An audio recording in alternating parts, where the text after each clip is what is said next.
Chair Rhodes, last year, the PSC granted a rate hike for Con Ed from 9 to 9.75%.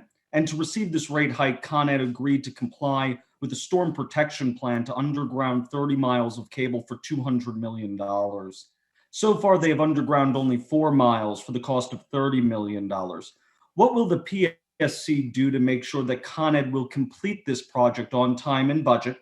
And do you commit to not granting any future rate hikes until all resiliency projects are completed? And finally, what is the continued efficacy of allowing for-profit companies to provide electricity to New Yorkers if we continue to have to retroactively require them to reimburse New Yorkers for spoiled food, medicine, or other losses, when New Yorkers could revoke Con Ed's charter, make the utilities public, and plow current revenue and executive compensation into hardening our electric grid and underground wires?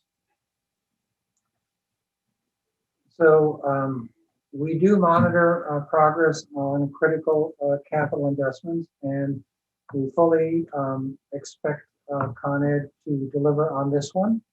And we can, of course, report back to you on that. It's a requirement for them to deliver on their commitments. Otherwise, they do face penalties and sanctions. And as to your final point, revocation is on the table. And if the fact and the investigation is going to get to the bottom of the issues and sort out whether that's the right ultimate outcome. To follow up, I mean, what would you have to find or discover to revoke Con Ed's license so that we know if you do revoke it, it will be for X, and if you don't revoke it, what would be a reason to revoke their license?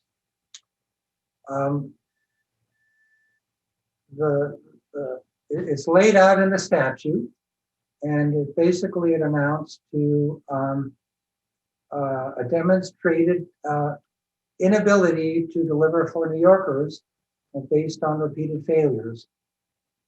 That's the essence of it. And haven't they already demonstrated that?